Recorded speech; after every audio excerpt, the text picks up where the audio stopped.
السلام علیکم ورحمۃ اللہ وبرکاتہ۔ الحمدللہ رب العالمین، والصلاۃ والسلام علی رسولہ الکریم وعلی آلہ وصحبہ اجمعین۔ اعوذ باللہ من الشیطان الرجیم، بسم اللہ الرحمن الرحیم۔ الذین استجابوا للہ والرسول من بعد ما اصابهم القرح للذین احسنوا منهم واتقوا اجر عظیم۔ الذین قال لهم الناس ان الناس قد جمعوا لكم فاخشوهم فزادهم ایمانا وقالوا حسبنا الله ونعم الوکیل فانقلبوا بنعمة من الله وفضل لم يمسسهم سوء واتبعوا رضوان الله والله ذو فضل عظیم۔ یہ آیتیں ہم نے کل بھی پڑھی تھی، لیکن اس کی کچھ مزید وضاحت جو ہے وہ بھی ابھی مطلوب ہے۔ یہاں پر اس سے پہلی آیت میں اللہ تعالیٰ نے کچھ خوشخبریاں دی ہیں اہل ایمان کے لیے کہ جو جب پہنچتے ہیں اللہ کے راستے میں، جو لڑتے ہیں اور مرتے ہیں، اور پھر جب پہنچتے ہیں تو وہاں ان کا کیسا شاندار استقبال ہے کہ وہ خوش ہو جاتے ہیں اس استقبال کو دیکھ کے، اور چاہتے ہیں کہ ان کے اس خوشی کی اور اس کامیابی کی خبر جو ہے پیچھے والوں کو بھی، جو بھی منتظر ہیں، ان تک بھی پہنچ جائے۔ اور اللہ تعالیٰ جو خاص وعدہ فرماتے ہیں وہ یہ کہ ان اللہ لا یضیع اجر المؤمنین۔ اب اللہ زینہ جب اس طرح شروع ہوتی ہے بات آگے، اس کے بعد فوراً بات، تو یہ گویا کہ ان اہل ایمان کی صفت بتائی جا رہی ہے، صفات بتائی جا رہی ہے کہ جن کے لیے اجر کا وعدہ ہے کہ ان کا اجر جو ہے وہ ضائع نہیں کیا جاتا۔ ان اللہ لا یضیع اجر المؤمنین، یہ کون سے مومنین ہوں گے جن کا اجر ضائع نہیں ہوگا؟ الذین استجابوا للہ والرسول من بعد ما اصابهم القرح، کہ جو نقصان اٹھانے کے باوجود، چوٹیں کھانے کے باوجود، زخم کھانے کے باوجود، پھر بھی اللہ اور اس کے رسول کا دامن ہاتھ سے نہیں چھوڑتے، ان کی ہر بات قبول کرنے کو تیار ہیں، ان کی ہر پکار پر لبیک کہتے ہیں۔ الذین استجابوا للہ والرسول، اس میں سارا کچھ آ جائے گا، یہ ان کی ساری زندگی کا لائحہ عمل، یعنی یہ کوئی صرف ایک معاملہ نہیں ہے، یہ ان کا ایک مستقل رویہ، مستقل عادت ہے کہ وہ اللہ اور اس کے رسول کی ہر بات کو، ہر لمحہ قبول کرنے کو تیار بیٹھے۔ ان کے کام لگے ہوئے ادھر، ان کی نظریں انہیں پہ، جو ہی ادھر سے کوئی اشارہ پاتے ہیں، جو ہی ادھر سے کوئی بات ان کے کانوں میں پڑتی، فوراً اس کی اطاعت۔ اچھا، یہاں پر خاص طور پہ ہے یعنی ان کے اگرچہ اس رویے کا ذکر ہے، اور خاص طور پہ ان کی دو مزید صفات بتائی گئی ہیں کہ وہ جو ہیں احسان اور تقوی کی روش اختیار کریں۔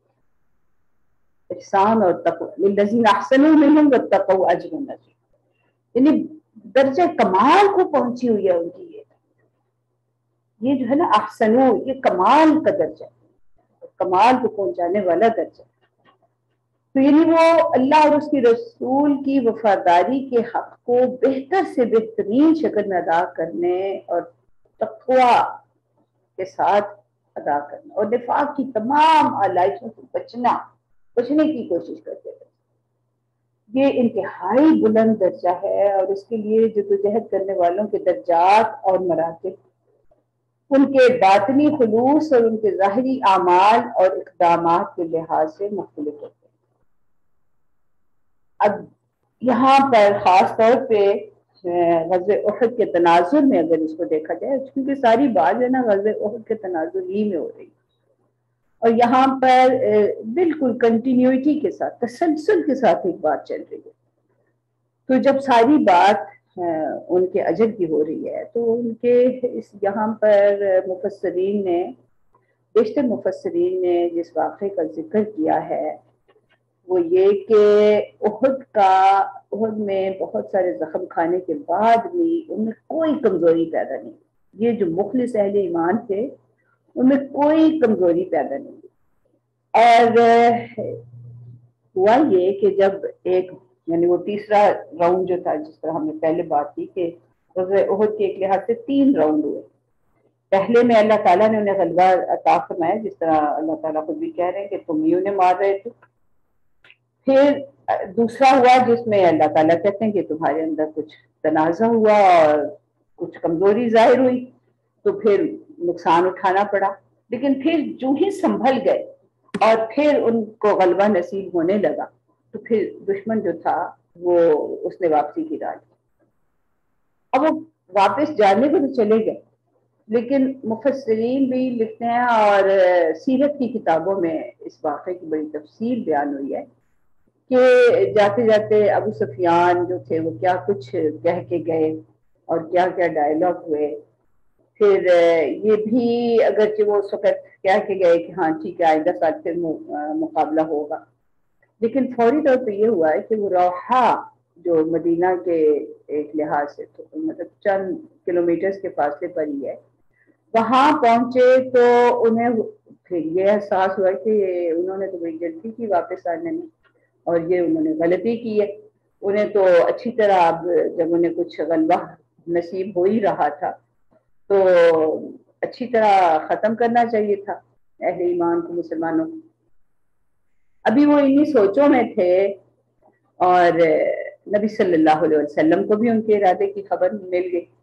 اب دیکھیے پیدل جانا یا اونٹوں وغیرہ پر جانا وہ کوئی 2-4 منٹ یا 5-10 منٹ کی تو بات نہیں تھی کہ 10 کلومیٹر کا فاصلہ جو ہے وہ 5-10 منٹ میں ہو گیا ہوگا، یعنی اگر پیدل آپ جائیں تو کم از کم چند گھنٹے تو لگ ہی جاتے ہیں، یعنی اگر آپ 10 کلومیٹر بھی 8-10 کلومیٹر دور پہنچتے ہیں تو کچھ گھنٹے ہی لگتے ہیں، مطلب 2-4 گھنٹے تو لگ ہی جاتے ہیں پورے قافلے کے پہنچتے ہوئے۔ اب اتنے میں رات ہوگی اور ان کا یہ ارادہ بنا کہ کل علی صبح جو ہے وہ دوبارہ ہم جا کے حملہ کریں۔ تو نبی صلی اللہ علیہ وسلم کی جو جتنی بھی اسٹریٹجی تھی نا اس میں ایک اہم بات جو تھی نا وہ ان کا جاسوسی کا نظام تھا، یعنی وہ بھی ان کا بڑا زبردست تھا جس کو آپ انٹیلیجنس شیئرنگ کہہ سکتے ہیں۔ تو انہیں بھی یہ خبر پہنچی اور نبی صلی اللہ علیہ وسلم نے فوری طور پر تو یہ کیا کہ اپنے جو شہداء تھے ان کی تدفین کا بندوبست فرمایا، اور جو زخمی تھے ان کے آرام اور ان کی سہولت کا مرہم پٹی کا بندوبست فرمایا۔ اور اللہ تعالیٰ خود فرما رہے ہیں کہ رات کو بڑے اطمینان کی نیند آئی سب کو، یعنی جائز کے کہ سارے دن کی تھکن اور سارے دن کی وہ جو مسائل تھے ان کی وجہ سے نیند اڑ جاتی، انہیں اللہ تعالیٰ کی طرف سے ایک مہربانی ہوئی۔ نیند جو ہے اللہ تعالیٰ کی بڑی نعمتوں میں سے ایک نعمت ہے، اس لیے کہ یہ سوچوں کو بھی مرکوز کرتی ہے اور جسم کو بھی تازہ دم کر دیتی ہے۔ تو نبی صلی اللہ علیہ وسلم نے یعنی جو اس واقعے کی تفصیل آتی ہے، بعض سیرت نگار جو ہیں اس کو ایک الگ غزوہ کا نام دیتے ہیں اور غزوہ حمراء الاسد کہا کہتے ہیں، کچھ کہتے ہیں کہ یہ کوئی الگ غزوہ نہیں تھی بلکہ غزوہ احد ہی کا تسلسل تھا گیا۔ تو اس میں جب نبی صلی اللہ علیہ وسلم کو اس کی بڑی تفصیلات ہیں کہ نبی صلی اللہ علیہ وسلم کو کس نے خبر دی اور ان کے دل انہوں نے کیا بات کی اور نبی صلی اللہ علیہ وسلم نے پھر اپنے اصحاب سے کیا کہا، یعنی بڑی اگر آپ تفسیر کی کوئی کتاب دیکھیں تو اس میں اس واقعے کی بہت تفصیل ہے۔ تو مختصر یہ کہ نبی صلی اللہ علیہ وسلم نے اپنے ساتھیوں سے یہ کہا کہ ہمیں مشرکین کا تعاقب کرنا ہے، مگر اس میں صرف وہی لوگ جا سکیں گے جو کل کے معرکہ میں ہمارے ساتھ تھے۔ تو اس اعلان پر 200 مجاہدین کھڑے ہو گئے، اور صحیح بخاری میں یہ ہے، یعنی یہ جو 200 کی تعداد ہے یہ تفسیر قرطبی میں بیان ہوئی ہے، اور صحیح بخاری میں جو روایت آئی ہے اس میں آتا ہے کہ رسول اللہ صلی اللہ علیہ وسلم نے اعلان فرمایا کہ کون ہے جو مشرکین کے تعاقب میں جائے، تو 70 حضرات فوری طور پہ کھڑے ہو، جن میں ایسے لوگ بھی تھے جو گزشتہ روز کے معرکہ میں شدید زخمی ہو چکے تھے اور دوسروں کے سہارے پہ چل رہے تھے۔ بہرحال وہ 70 تھے یا 200 تھے، وہ سارے جو ہے فوراً روانہ ہو گئے، اور جب ان کی روانگی کی اطلاع جو ہے کفار کے لشکر کو ملی تو ان کے دلوں پر کچھ ایسا روک ڈالی ہوا، یعنی حمراء الاسد تک جب پہنچے ہیں تو ان کو جب خبر ملی کہ مسلمان تو چلے آ رہے ہیں تو کچھ ایسا روک ڈالی ہوا، اور اس سلسلے میں کہتے ہیں کہ ایک معبد خزاعی بنی خزاع کا ایک آدمی تھا جو اگرچہ مسلمان تو نہیں تھا لیکن یہ بنو خزاعہ جو تھے یہ نبی صلی اللہ علیہ وسلم کے حلیف قبائل میں سے تھے.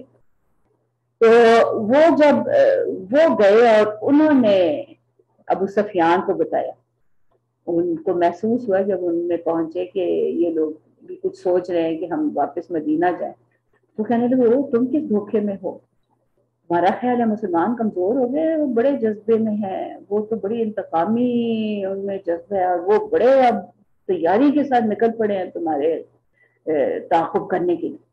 اور انہوں نے کچھ اس انداز میں بیان کی بات, یا اللہ تعالیٰ کی طرف سے کوئی ایسی بات تھی کہ اتنا روک طاری ہوا کہ اسی وقت ابو سفیان نے پورے لشکر کو فوری روانگی کا حکم دے دیا, اور وہ ایک لحاظ سے مطلب مکہ کی جانب جو تھے وہ بھاگ نکلے. اب نبی صلی اللہ علیہ وسلم حمراء الاسد تک جب پہنچے ہیں تو انہیں معلوم ہوا کہ وہ دشمن جو ہے وہ تو چلے گئے ہیں اور وہ اب ان کا واپسی کا کوئی ارادہ نہیں ہے. تو وہیں پر انہوں نے کچھ انتظار فرمایا, اور جب اس بات کا یقین ہو گیا کہ اب دشمن جو ہے وہ واپس لوٹنے والے نہیں ہے تو پھر وہ لوٹ کر واپس ہے.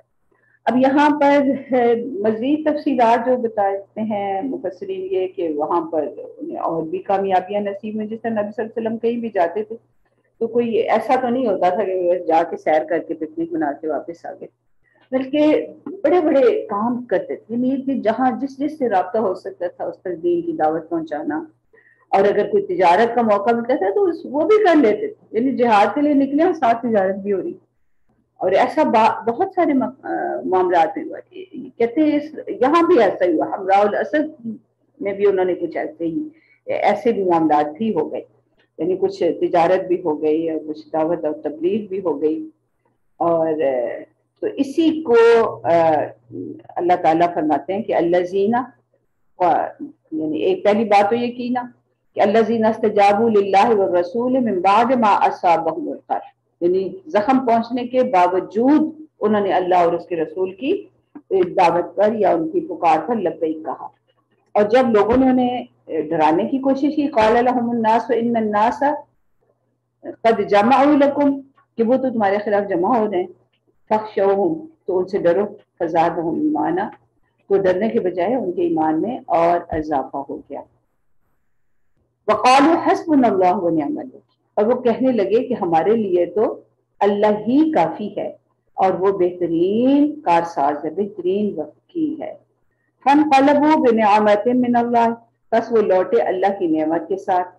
وفضل لم یمسسہم سوء, یعنی حمراء الاسد سے پھر وہ واپس آ گئے اور اللہ کی نعمت کے ساتھ اور فضل کے ساتھ. اور یہاں پر کہتے ہیں کہ انہیں مادی لحاظ سے بھی بڑے مفادات حاصل ہوئے, بڑے فوائد ملے, اور سب سے بڑی چیز جو تھی وہ یہ کہ واتبعوا رضوان اللہ, انہیں اللہ کی رضا پر چلنے کا شرف نصیب ہوا. واللہ ذو فضل عظیم, اور اللہ بڑی ہی فضل والی ذات ہے. تو دیکھیں منافقین جو ہے نا, یہ ان کا تو کام یہ ہے نا کہ یہ اہل ایمان کے ارادوں کو متزلزل کرنے کی کوششیں کرتے ہیں اور انہیں ہراساں کرنے کی کوشش کرتے ہیں. کبھی تو دشمن کی تیاریوں سے, اس کے قوت سے ڈرانے کی کوشش کریں گے اور مرعوب کرنے کی کوشش کریں گے, حوصلے پست کرنے کی کوشش کریں گے, اور کبھی خود بیچ میں سے ایسی جیسے کہ پہلے ساتھ اور پھر اچانک نکل گئے, تاکہ ایک دم دیکھیں اتنا بڑا اگر 300 لوگ ایک دم الگ ہو جائیں اور کل تعداد ہی 1000 ہو تو یہ تو بڑا سیٹ بیک ہوتا ہے, بڑا یہ تو ارادوں کو کمزور کرنے والی بات ہوتی ہے. اتنے لوگ کم ہو گئے تو اب کیا بنے گا, ہماری تو قوت اور پہلے ہی کم تھی, اب اور بھی کم ہو گئی, دشمن تو اتنی زیادہ تعداد ہے. یہ ساری چیزیں جو ہوتی ہیں نا یہ حوصلے پست کرنے والی ہے. لیکن اللہ تعالیٰ یہ فرماتے ہیں کہ چونکہ اہل ایمان کا بھروسہ اللہ پر ہوتا ہے تو اللہ کی قوت پر انہیں کچھ ایسا ہی یقین ہوتا ہے. میں تو یہ سوچتی ہوں ہمیں پتہ نہیں آتا ہی نہیں ہے یہ یقین. وہ کس درجے کا ان کو یقین تھا کہ جب لوگ ان کو ڈرا رہے ہیں اور وہ فزادہم ایمانا, اور ہر ڈراوا ان کے ایمان میں اور اضافہ کرتے, بجائے کہ وہ کوئی ڈر جائیں, کوئی دبک کے بیٹھ جائیں, کوئی ان کے ارادے جو ہیں وہ کچھ کمزور پڑے, وہ اور زیادہ تگڑے ہوتے ہیں، اور زیادہ قوت پکڑتے ہیں، کہتے ہیں اچھا یہ تو وہی بات ہے جس کا ہم سے وعدہ کیا گیا، تو یہ تو ہونا ہی ہے۔ تو ابھی تو اللہ تعالیٰ کی حمایت ہمیں ملے گی اور اللہ تعالیٰ کا ساتھ ہمیں نصیب ہوگا، وہ کچھ ایسا اللہ تعالیٰ کی حمایت اور اللہ تعالیٰ کی رضا اور اللہ تعالیٰ کے ساتھ تعلق ان کا اتنا مضبوط ہوتا ہے کہ بڑی سی بڑی قوت ان کے حوصلے پست کرنے سے ہمیں ناکام ہے۔ تو یہ وہ اہم ترین سبق ہے جو کہ یہاں سے ہمیں خود حاصل بھی کرنا چاہیے، اس سلسلے میں سوچنا بھی چاہیے کہ ہم یہ درجہ کیسے حاصل کر سکتے ہیں کہ بڑے بڑے خطرات سامنے آئے اور ہمارے حوصلے جو ہے نا کمزور نہ پڑے اور ہم ڈر نہ جائیں، مرعوب نہ ہوں دشمن کی قوت سے یا مصائب کے ہجوم سے۔ ہم تو ذرا دو چار اکٹھے ہو جائیں تو کہتے ہیں ہمارے اوپر ہی ساری مصیبتیں آنے، یہ تو ایسا ہمارا سارا کچھ ہے، ہم ہی نشانہ بنے۔ تو یہ چیز جو ہے نا مصائب کا ہجوم اور یہ چیزیں حوصلے پست نہیں کرنے چاہیے، بلکہ اللہ تعالیٰ کی ذات کے ساتھ اور زیادہ جو ہے نا تعلق جو ہے وہ بڑھ جانا چاہیے۔ تو اسی لحاظ سے تو بعض جو ہیں اللہ والے وہ یہ کہتے ہیں کہ پریشانی سے تو پرے کی شان نہیں، یہ تو آپ کی پروموشن کا ایک ذریعہ ہے۔ یہ تو جب کوئی بھی اس طرح کا مسئلہ آتا ہے کہ جس میں آپ کو زیادہ نقصان ہو رہا ہے یا بظاہر آپ کو مصیبت لگ رہی، کوئی مشکل پیش آ رہی، تو سمجھ جائیں کہ یہ اب جناب ٹیسٹ ہو رہے تاکہ آپ کے اگلے درجوں میں پروموشن ہو جائے، ترقی نصیب ہو۔ یہ تو ترقی آپ کو ترقیاں عطا کرنے کے اور آپ کے درجات بڑھانے کے بہانے، تو یہ ان صحابہ کرام کی یہی تو سب سے بڑی بات ہے، انہیں اس بات پر یقین کہ یہ معاملات ہے نا یہ تو ہمیں اونچے درجے دلانے کے لیے ہیں۔ وہ کہتے ہیں نا باد مخالف سے نہ گھبرا، کہ یہ تو چلتی ہے تجھے اونچا اڑانے کے لیے۔ تو کچھ ایسا ہی معاملہ یہاں پہ ہے، اللہ تعالیٰ اسی معاملے کو مزید آگے فرماتے ہیں۔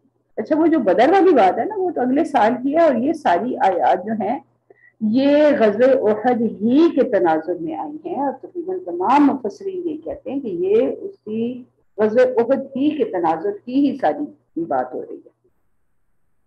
وہ اگرچہ بعد کی بات ہے کہ اس میں بھی سیرت نگاروں نے یہ لکھا ہے کہ اگلے سال پھر نبی صلی اللہ علیہ وسلم بھی بدر پر تشریف لے گئے، لیکن دشمن کو آنے کی ہمت ہی نہ ہوئی، اور وہ اس کے کچھ عرصہ بعد وہ تو اپنی اور تیاریوں میں تھے، اور سارے عرب کو اور یہود کے بھی جو قبائل تھے انہوں نے بھی ان کی حوصلہ افزائی کی، اور وہ سارے مل کر پھر غزوہ احزاب جو ہوئی ہے، پھر احزاب کی صورت میں وہ مدینہ پر ہی حملہ آور، جس کا مقابلہ جو ہے وہ خندق اللہ تعالیٰ نے کھدوائی ہے، وہ سارا کچھ وہ بات کی بات تھی۔ تو یہاں پر مزید اللہ تعالیٰ یہ فرماتے ہیں کہ انما ذالکم الشیطان، بے شک یہ جو شیطان ہے وہ ان طریقوں سے ڈرانے کی کوشش کرتے ہیں۔ یخوف اولیاء، ڈراتا کس کو ہے؟ ڈرتے کون ہیں؟ جو اس کے دوست اولیاء، یخوف اولیاء، وہ ڈراتا ہے اپنے دوستوں کو۔ تو دوسرے معنوں میں جو ڈر گیا وہ گویا کہ شیطان کا ہی ولی تھا یا شیطان اس کا ولی تھا۔ ڈراوے جو ہے نا یہ شیطان کی طرف سے، مروبیت کی کوششیں جو ہے نا یہ شیطان کی طرف سے۔ اللہ استغفر اللہ استغفر اللہ، لگتا نہیں مجھے تو لگتا ہے ہم تو بہت ہی ڈر جاتے ہیں۔ یہ کتنی سخت بات ہے نا کہ جو ڈرا وہ شیطان اس کا ولی یا وہ شیطان کا ولی، یعنی شیطان اور وہ ایک دوسرے کے ولی۔ انما ذالکم الشیطان یخوف اولیاءہ، شیطان تو کس کے حوصلے پست کرتا ہے، کس کو خوف دلاتا ہے؟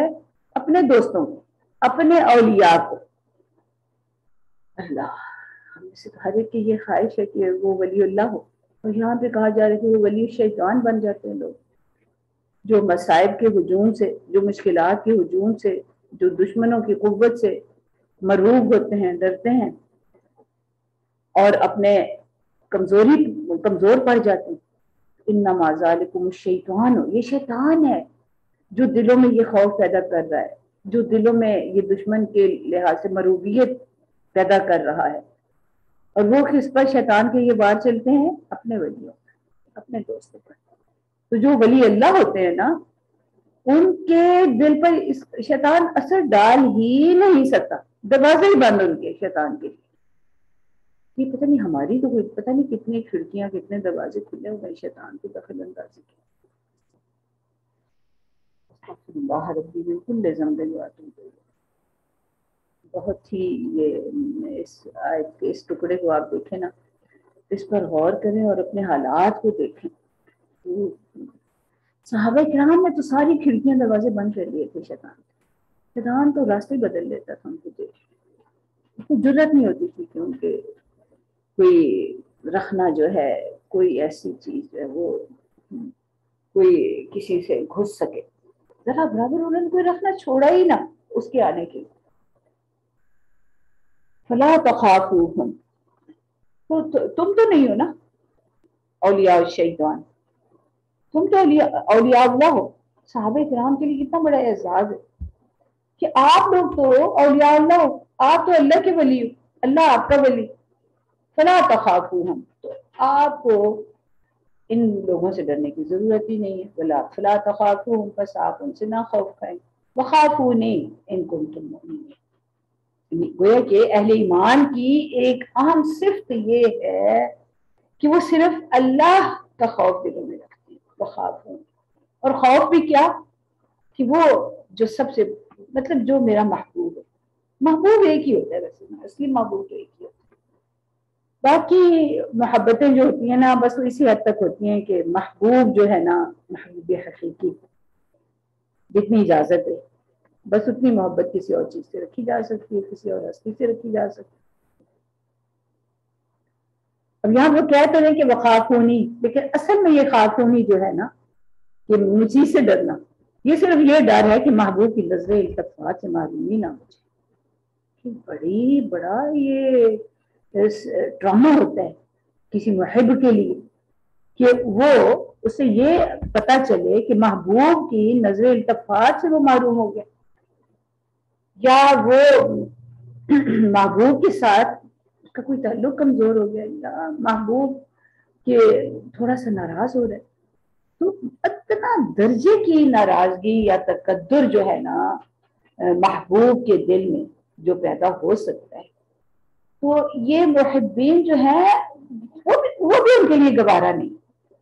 یہ اتنا بڑا معاملہ ہے نا کہ وہ خوف ہونی ہو کچھ اس لیے نہیں ہے کہ جو ان کے کوڑے سے اللہ تعالیٰ کے کوڑے سے ڈر لگ رہا ہے، اللہ تعالیٰ کی جہنم سے ڈر لگ، ٹھیک ہے وہ بھی ڈرانے والی چیزیں ہیں، لیکن اصلا جو اہل ایمان کا ڈر ہے نا وہ تو صرف یہ ہے کہ بس وہ تو معمولی سی جو جس کو نظر التفات ہی مجھے تو اور کوئی لفظ ہی نہیں آ رہا، اس سے جو محرومی ہے نا وہ بھی ان کے لیے قابل برداشت. فلا تخافوا، بس تم ان سے نہ ڈرنا. تخافون ان کنتم مؤمنین، اگر تم ایمان لائے. اور پھر ایمان کو آپ اسی تعریف کی روشنی میں دیکھ لیں کہ والذین آمنوا اشد حبا للہ، اللہ کی محبت میں بڑے شدید. تو اگر تم اللہ سے شدید محبت رکھتے ہو تو پھر بس میرے ساتھ ہی تعلق رکھو. ولا يحزنك الذین، اور آپ کو ان لوگوں کی ولا يحزنك، حزن میں نہ ڈالیں آپ کو الذین، وہ لوگ یسارعون فی الکفر، یسارعون جو جن کی دوڑ دھوپ ہے، سرعت کہتے ہیں تیزی دکھانا. تو جو کس معاملے میں تیزیاں دکھا رہے ہیں فی الکفر، ان کی ساری دوڑ دھوپ، ان کی ساری مساعی، ان کی ساری کوششیں کفر کے راستے، اللہ تعالیٰ کی نافرمانی کے راستے میں. وہ ان کی سبقت ایک دوسرے سے، ان کی ساری ریس ہی لگی ہوئی کہ کون یہ ساری دوڑ. جب بندے دوڑتے ہیں نا تو دوڑ جو ہوتی ہے اس معاملے میں ہوتی ہے کہ کون آگے نکل. تو یہ ان کی دوڑ کس معاملے میں کہ کون اللہ کی نافرمانی میں آگے نکل. بالکفر، کفر اللہ تعالیٰ کی نافرمانی کا راستہ ہے. اللہ تعالیٰ فرماتے ہیں کہ انہم لن یضروا اللہ شیئا، بے شک وہ اللہ کو کوئی نقصان نہیں پہنچا سکتے. کفر تو اللہ کی نافرمانی ہے. اصلاً وہ اللہ کو نیچا دکھانے کی کوششیں کریں، اصلاً اللہ کے راستے میں رکاوٹیں ڈالنا چاہتے ہیں، یعنی اللہ کے دین کے راستے میں رکاوٹیں، گویا کہ اللہ کے راستے میں رکاوٹیں کیسے ہو سکتے ہیں وہ کہ اس معاملے میں کامیاب ہوں۔ تو اللہ تعالیٰ فرماتے ہیں کہ انہم لن یضروا اللہ شیئا، اللہ کو کچھ بھی نقصان نہیں پہنچا سکتے۔ یہاں پہ دیکھیں وہ یہ نہیں کہہ رہے کہ وہ تمہیں نقصان نہیں پہنچا سکتے۔ اب جس طرح وہ یہ کہتے ہیں نا کہ جو اللہ کے دین کے غلبے کی کوشش کرتا ہے وہ انصار اللہ ہے، وہ اللہ کا مددگار ہے، بالکل اسی کے الٹ آپ یہ دیکھ لیں کہ جو اللہ کے راستہ، اللہ کے دین کا راستہ روکنے کے لیے سرعت دکھا رہے ہیں، ان کی ساری کوششیں، ساری دوڑ دھوپ اللہ کے دین کے راستہ روکنے کے لیے ہے، اللہ کے دین کا غلبہ روکنے کے لیے، تو گویا کہ وہ اللہ کا راستہ روک رہے ہیں۔ تو اللہ تعالیٰ کہتے ہیں انہم لا یضر اللہ شیئا۔ اب یہاں پہ ایک میرے لیے بھی تو ایک سوچنے کی بات ہے کہ میری دوڑ دھوپ اللہ کے لیے ہے، یہ اپنی ذات کے لیے نہیں ہے۔ اگر میں اپنی ذات کے لیے کر رہی ہوں نا تو پھر تو واقعی پھر یہی ہونا چاہیے کہ وہ تمہیں نقصان نہیں پہنچا سکتی۔ میرا تو انہوں نے بات ہی نہیں کہ اللہ تعالیٰ یہ کہہ ہی نہیں رہے، وہ کہہ رہے ہیں کہ لن یضر اللہ شیئا۔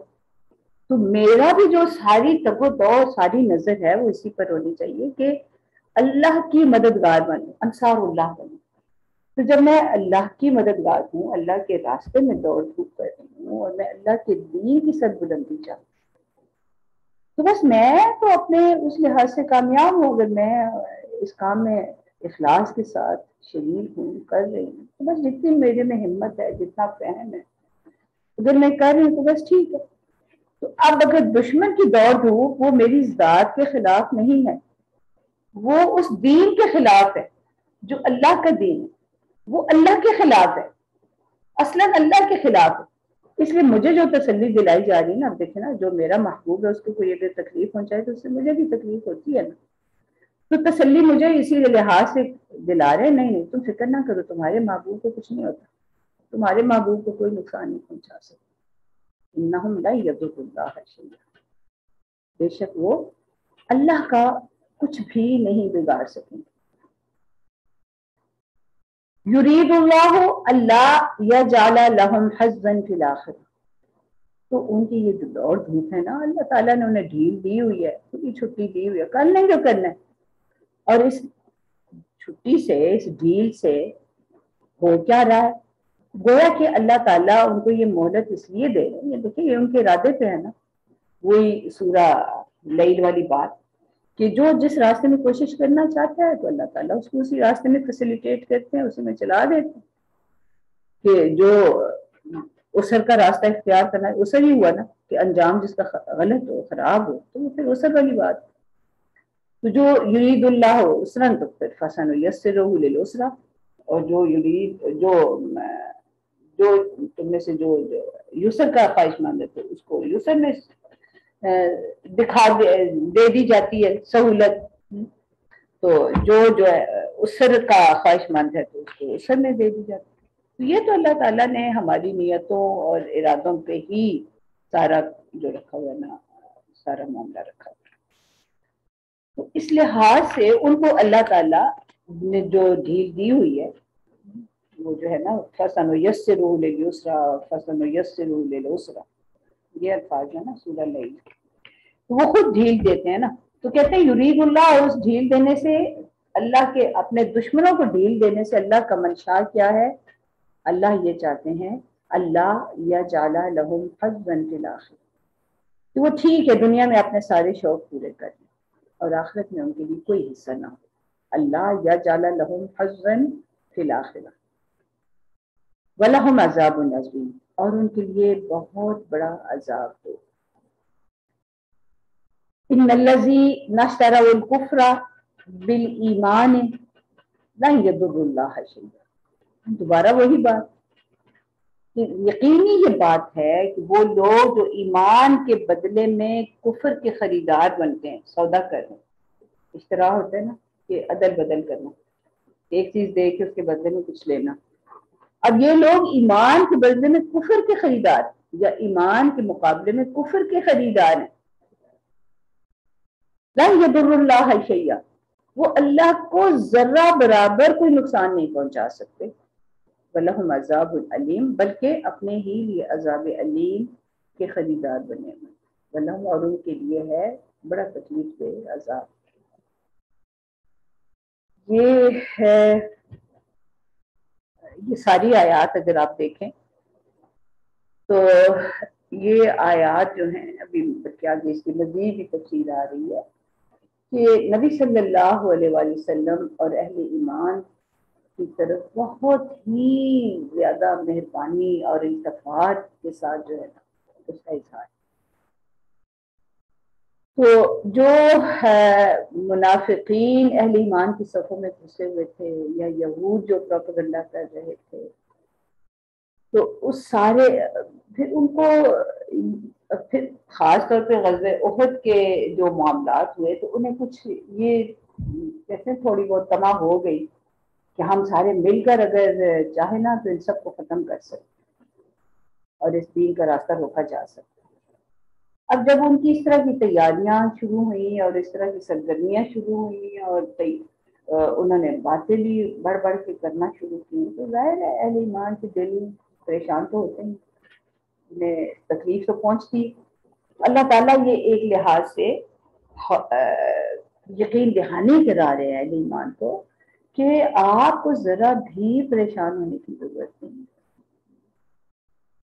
کفر کے راستے میں ان لوگوں کی یہ سرگرمیاں اللہ اور اس کے دین کو ذرا بھی نقصان نہیں پہنچا سکتی، بلکہ جو لوگ کفر کو ایمان پر ترجیح دے رہے ہیں اللہ تو خود یہ چاہتا ہے کہ آخرت میں ان کا حصہ بس صرف عذاب علیم ہو. اللہ تعالیٰ ان کی معاندانہ سرگرمیوں کے باوجود ان کو جو انہوں نے ڈھیل دیے ہوئے ہیں تو یہ ان کی کوئی کامیابی نہیں ہے، بلکہ ایک لحاظ سے جتنی ڈھیل ملتی ہے نا اتنا اتمام حجت ہوتا ہے اور وہ خوب جتنا انہوں نے اپنے گناہ سمیٹنے ہیں وہ سمیٹ لیں. جو ڈھیل دی جاتی ہے نا اس کے کئی مقاصد ہوتے ہیں. ایک یہ کہ ڈھیل دینے کا یہ بھی ہے مطلب کہ بھائی ٹھیک ہے ان میں سے جو تھوڑا بہت بھی کوئی صالح عنصر ہوگا وہ پلٹ آئے گا اللہ کی طرف، اور ایسا ہی ہوا. اب ہم دیکھتے ہیں کہ ڈھیل تو ملتی چلی گئی انہیں فتح مکہ تک، اور فتح مکہ کے موقع پر ہم دیکھتے ہیں کہ اہل مکہ جو سب سے بڑھ کر دشمنی کرنے والے تھے سارے کے سارے دائرہ اسلام میں آ گئے. تو ایسا ہی بعد میں بھی ہوا، پورا عرب جو تھا وہ اسلام کے دامن میں آ گیا اور ان میں سے کسی کے خلاف بھی کوئی کورٹ مارشل وغیرہ کی قسم کی کوئی باتیں نہیں ہوئی، نہ کوئی انتقامی کارروائیاں ہوئی کسی کے خلاف. تو یہ ڈھیل کا ایک اللہ تعالیٰ کی مصلحت تو یہ ہوتی ہے کہ جو بھی صالح عنصر ہے اس کو وقت مل جائے، وہ سوچے اور سمجھے اور پھر ایمان کے دائرے میں آ جائے. اللہ تعالیٰ کو کوئی سزا دینے کی جلدی نہیں ہے کہ ادھر کسی نے غلطی کی ادھر اس کو سزا دے دی. تو ڈھیل تو ملتی ہے تاکہ تھوڑا سوچ لے سمجھ لے، اور پھر بھی ڈھیل کے باوجود جو نہیں سمجھتا نا اور اسی حالت میں حتیٰ کہ موت آ لیتی ہے اس کو ختم ہو جاتا ہے تو پھر اس کے آگے تو پھر اس کے لیے عذاب علیم ہے اور پھر آگے کہتے ہیں کہ عذاب مہین ہے. تو یہ ڈھیل کی بڑی اللہ تعالیٰ کی اپنی مصلحتیں ہوتی ہیں. تو اہل ایمان کو یہ تسلی دلائی جا رہی ہے کہ آپ لوگوں کو گھبرانے کی ضرورت ہے. اللہ تعالیٰ سارے معاملات پر خود نگاہ رکھے ہوئے ہیں اور وہ اپنے دشمنوں کو بڑی اچھی طرح پہچانتے ہیں، اور اگر وہ ان کو ڈھیل دے رہے ہیں تو اس کی مصلحتیں ہیں. تو یہی واقعہ احد کی بھی جو ساری تکالیف پیش آئیں اس کی بار بار اللہ تعالیٰ یہی بتاتے ہیں کہ اللہ تعالیٰ تو یہ چاہتے ہیں کہ کھرا اور کھوٹا جو ہے وہ الگ ہو جائے. یہی اب آگے پھر اللہ تعالیٰ فرماتے ہیں وَلَا يَحْسَبَنَّ الَّذِينَ كَفَرُوا أَنَّمَا نُمْلِي لَهُمْ خَيْرٌ لِأَنفُسِهِمْ وَلَا يَحْسَبَنَّ الَّذِينَ كَفَرُوا، اور گمان نہ کریں وہ لوگ جنہوں نے کفر کیا انما نملی لہم کہ یہ جو ہم انہیں مہلت دے رہے ہیں خیر لانفسہم. اب یہاں صاف کہہ دیا کہ اگر انہیں مہلت ملی ہوئی ہے اپنی کاروائیاں کرنے کی، ان کی سرگرمیوں میں انہیں کھلی چھوٹ ملی ہوئی ہے تو یہ اللہ ہی کی طرف سے انہیں چھوٹ ملی. انما نملی لہم، ہم نے انہیں مہلت دی ہوئی. تو یہ وہ یہ نہ سمجھیں کہ خیر لانفسہم کہ یہ ان کے لیے بہتر ہے. انما نملی لہم لیزدادوا اسما. اچھا ایک تو یہ ہوتی ہے نا بات کہ شاید وہ پلٹ آئیں، ڈیل دیتے ہیں کہ چلو تھوڑا ٹائم اور لے لو، تھوڑا ٹائم شاید تمہیں یاد آ جائے. جیسے پرچہ ہے نا، تو چلو کسی طالب علم کو زیادہ ٹائم دے دو، ہو سکتا ہے وہ کچھ صحیح جواب بھی لکھ لے، اور ہو سکتا ہے وہ اپنا پرچہ اپنی غلطیوں کو پہچان جائے اور اپنے آپ کو ٹھیک کر لے. تو یہاں تو اپنی غلطیاں پہچان کے بس اگر ارادہ ہی کر لیا نا کہ بس اب سے میں ٹھیک کروں، اب مجھے یاد آ گیا سارا، تو چلو جی پھر مہلت اگر ختم بھی ہو گئی نا، ٹائم اب بھی ہو گیا نا، تو کوئی بات نہیں، وہ پچھلی ساری وہ خود ہی ٹھیک کر دیں گے، تو تمہیں جو یاد آ گئی. تو یہاں تو یہ بڑا آرام ہے نا. اللہ تعالیٰ کہتے ہیں کہ اگر مرنے سے پہلے توبہ کر لی ہے اور ارادہ ہی کر لیا نا کہ بس اب میں ٹھیک کر لوں گا اپنی ساری پچھلی غلطیاں، تو وہ خود ہی کر دیں گے ٹھیک. تو بندہ تائب ہو کے آگے پہنچ جاتا ہے تو بڑا ٹھیک ہو جاتا ہے. ہاں بتا جو نہیں اس آخری لمحے تک اس کو یہ احساس نہیں ہوتا کہ وہ کتنا غلط کام کر رہے اور اسی حالت میں مر جاتا ہے، تو اللہ تعالیٰ فرماتے کہ اس کو تو گویا کہ مہلت ہی اس لحاظ سے ملی ہوئی کہ گناہوں پر گناہ کرتا چلا جائے، حتیٰ کہ لیزدادوا اسما، کہ وہ اپنے گناہوں کا پیمانہ جو ہے نا خوب بھر لے، اور پھر ایسا اس کی گرفت ہو کہ اس کے چھوٹنے کی کوئی گنجائش ہی نہ رہے. لیزدادوا اسما، کہ وہ اپنے گناہوں میں اضافہ کر لے، خوب سمیٹ لے. وَلَهُمْ عَذَابٌ مُّهِینٌ، اور اس کے لیے بڑا ہی مہین کہتے ہیں ذلیل کرنے والا عذاب، بہت رسوا کن عذاب. پھر آگے پھر وہی اپنی حکمت جو بتا رہے ہیں کہ کیوں یہ سارا کرتے ہیں اللہ تعالیٰ نے. ما کان اللہ، نہیں ہے اللہ، لیذر المؤمنین، کہ وہ چھوڑ دے اہل ایمان کو، علی ما انتم علیہ، اس چیز پر جس پر وہ ہے، یعنی اس کمزوری کی حالت میں. یا فی الحال جب یہ آیات نازل ہوئی ہیں ابھی بظاہر تو دور دور تک غلبے کے آثار تو نہیں تھے، اور غزوہ احد کے بعد تو ایک دفعہ اچھا خاصا جھٹکا لگا، اور اپنے آپ کو دوبارہ کھڑا کرنے کے لیے بھی بڑی ہمت چاہیے تھی، اور دشمن کی جو پروپیگنڈا چل رہا تھا اور وہ مزید حوصلے پست کرنے کے لیے جو باتیں بنا رہے تھے، تو اس پر ابھی تھوڑا تو وقت لگتا ہے نا پھر اس کو اٹھانے میں. اللہ تعالیٰ کہتے ہیں کہ اب یہ کتنی بڑی تسلی کی بات ہے. ما کان اللہ لیذر المؤمنین علی ما انتم علیہ، جس صورت میں اس وقت ہے، جس حالت میں اس وقت ہے، اللہ تعالیٰ نہیں چھوڑے گا اہل ایمان کو اس حالت میں، حتی یمیز الخبیث من الطیب. یہ سارا تو اس لیے ہو رہا ہے تاکہ خبیث کو طیب سے الگ کر دیا جائے، چھانٹ لیا جائے. یمیزہ امتیاز کر لیا جائے، الگ کر لیا جائے، چھانٹ کے الگ کر لیا، ممتاز ہو جائیں. حتی یمیز الخبیث من الطیب، حتیٰ کہ خبیث طیب سے چھٹ کے الگ ہو جائیں.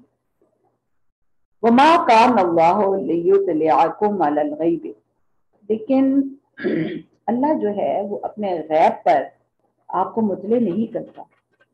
ولیکن اللہ یجتبی من رسلہ من یشاء، ہاں بعض اوقات وہ اپنے رسولوں میں سے جس کو چاہتا ہے منتخب کر لیتا ہے.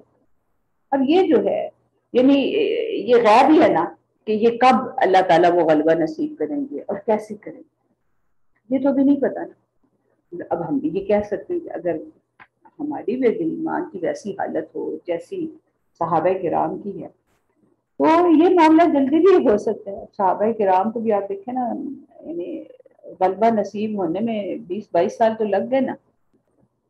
تو اگر ابتدائی وحی سے ہی ساری بات کو لیا جائے اور اگر مدینہ بھی آ کر دیکھیں تو 12 کوئی 8-10 سال تو لگے جب مکمل غلبہ نصیب ہوا ہے.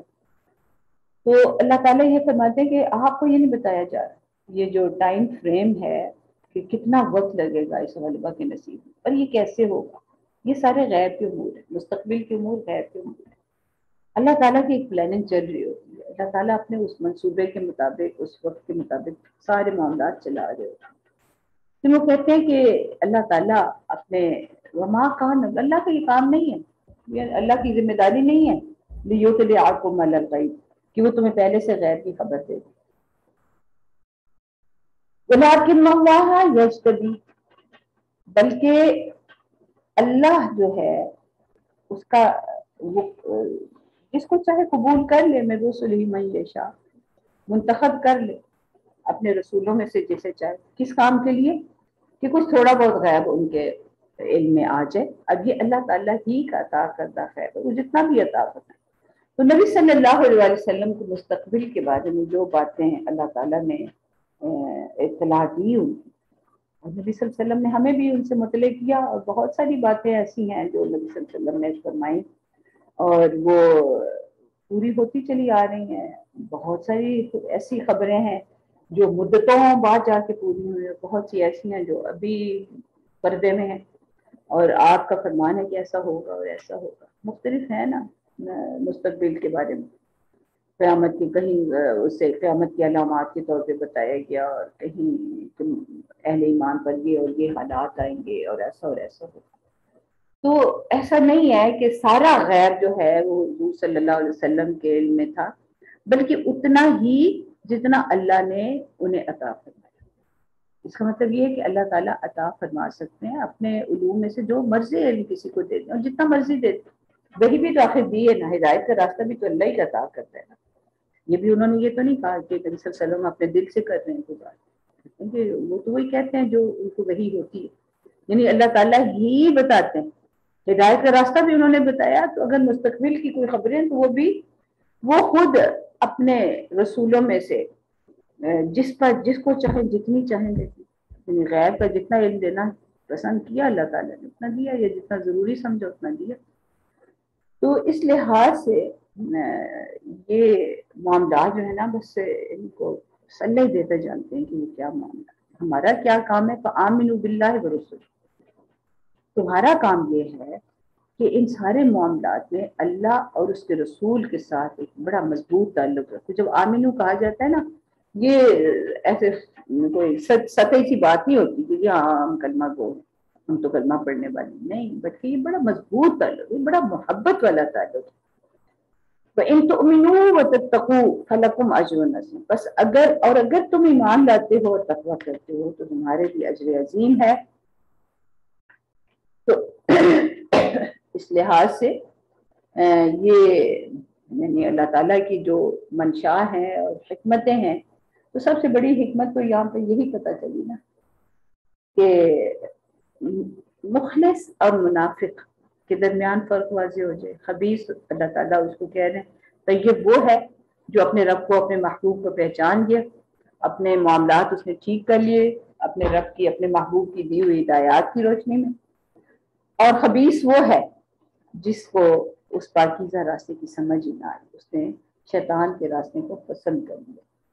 تو یعنی اس لحاظ سے اگر ہم اس پوری بحث کو دیکھیں تو یہی پتہ چلتا ہے کہ اللہ تعالیٰ کی حکمت اس میں تھی کہ جو جماعت تمام دنیا کی صلاح اور فلاح کا ذریعہ بننے والی، یعنی صحابہ کرام کی جماعت، وہ اس طرح صالح اور فاسد کا مربوبہ نہ بنی رہے، بلکہ اللہ تعالیٰ کا یہ منشا تھا کہ اس کے فاسد عناصر کو اس سے الگ کر دیا جائے تاکہ مخلص اہل ایمان ابھر کر سامنے آئیں اور اپنی صلاحیتوں کے مطابق پروان چلیں. اس کے لیے ایک شکل تو یہ تھی کہ تمام مسلمانوں کو غیب کا علم دے دیا جاتا اور کہ وہ خود معلوم کر لے کہ کون ان کے اندر مخلص ہے، کون منافق. لیکن یہ بات اللہ تعالیٰ کی سنت کے خلاف کہ وہ کہ وہ غیب کے اسرار سے ہر ایک کو واقف کرتے. غیب کی باتوں کے لیے اپنے رسولوں میں سے وہ جن کو چاہتا ہے منتخب کرتا ہے، اور ان امور غیب میں سے جس چیز سے چاہتا ہے آگاہ فرماتا ہے. تو اس لحاظ سے ہم دیکھتے ہیں کہ نبی صلی اللہ علیہ وسلم کو کسی مرحلے پر ان لوگوں سے کے بارے میں مطلع کر بھی دیا گیا تھا جو منافقین ہیں. نبی صلی اللہ علیہ وسلم نے اس معاملے میں حضرت حذیفہ کو اپنا جو ہے وہ رازدان بھی بنایا، تو ان کو بھی اس کی اطلاع دی. تو یہ تو اللہ تعالیٰ کے اپنی منشا ہے. اگر وہ لیکن دیکھیں ہر ایک کو تو نہیں پتا تھا کون کس طرح، اور یہ ہمارا کام بھی نہیں، ہمیں تو نہیں بتایا کہ کون منافق ہے اور کون مخلص ہے. تو لیکن یہ ہے کہ واقعات اس طرح پیش آتے ہیں کہ خود بخود منافقین جو ہے وہ چھٹ کے سامنے آ جاتے ہیں ان کی منافقت، ان کے عمل سے، ان کے طرز عمل جو ہے نا وہ خود ان کی منافقت کو ظاہر کر دیتا ہے۔